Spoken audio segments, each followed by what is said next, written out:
Do you know how to deal with roofers after a hailstorm? Do you know the insurance process for filing a claim and getting paid for a new roof? In this video, we're going to show you exactly what you need to know about roofers and the claim process. First, you need to be very careful about door-to-door salespeople. They are extremely good at what they do. High pressure with one goal: to walk off your porch with a signed agreement.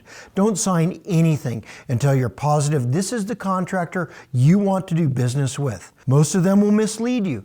They'll tell you what they want you to sign is simply an authorization to let them meet with your adjuster. It's not. It's a roofing contract. Make sure the contractor is not going to ask for money up front. The number one cause of fraud in the roofing business is customers paying money up front. Only pay when the job is finished. Make sure there are no cancellation fees in the agreement. Don't let some random person who knocked on your door meet with your adjuster. You want the contractor who's actually going to do your roof to meet the adjuster. I'm Jay Bretz. I founded Excel in 1993 and have helped thousands of homeowners through this process. When hail hits your home, be a smart consumer. Follow these simple steps and you should have a great experience. When hail or a windstorm damages your home, you want to make sure you follow the correct procedures for filing an insurance claim, if you should even file one at all. Most of the time, you'll know when hail or wind has struck your neighborhood because there'll be damage to the trees and cars. After a storm, there's usually a lot of roofers looking for work. This is where you need to be both smart and careful as a homeowner. If your home was in a hailstorm area, the first thing that you should do is call a reputable contractor like Excel Roofing to perform a roof inspection. Here's what we look for when inspecting a roof for hail damage. On an asphalt shingle roof, we count the number of damaged or bruised shingles per 100 square feet on each of the four slopes of the roof: north, south, east, and west.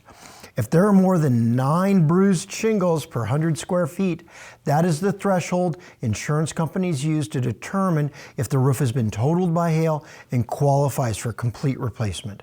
Here's the catch. You don't want to call your insurance company unless you know there's sufficient damage to have the roof covered. If you call your insurance company to come out and inspect the roof, you are going to get a claim on your record regardless of whether they pay any money.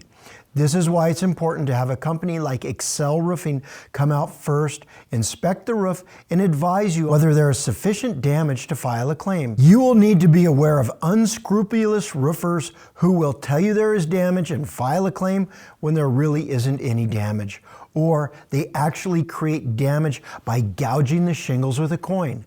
If a roofer tells you there's hail damage and you're not sure whether to believe them, always get a second opinion. Sometimes when Excel Roofing inspects a roof, we find some hail damage, but not enough to total the roof. In these cases, we'll tell you exactly what we find and let you decide whether you should file a claim. To summarize, be extremely careful when dealing with door-to-door roofers. Never sign anything at the door. Never agree to pay any money until the job is finished. Never sign a contract that includes a cancellation fee. Always use a reputable company to assess your roof's condition, and if necessary, meet with your insurance company on your behalf. If you have any questions or would like to learn more, please visit the Learning Center on our website. We have many videos about products and the services that we offer. If you haven't already, give us a call or use our easy online scheduler to set up a time that works best for you. We look forward to working with you.